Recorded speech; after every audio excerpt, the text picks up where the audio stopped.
विजय गराउन उनको लागि आम विकल नगरवासी हाम्रो राजनीतिक दिदीबहिनीहरुमा हार्दिक अनुरोध छ।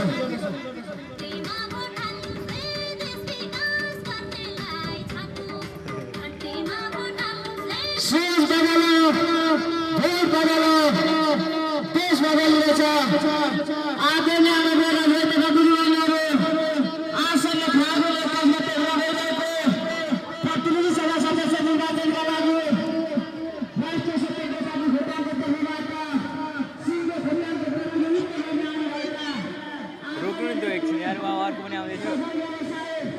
कुशल राजनीतिज्ञ समाजसेवी आदरणीय नेपालीजीलाई अन्तिम चुनाव चिन्हमा अत्यधिक मतदान गरी विजय गराउने हुनका लागि हार्दिक अनुरोध गर्दछौँ।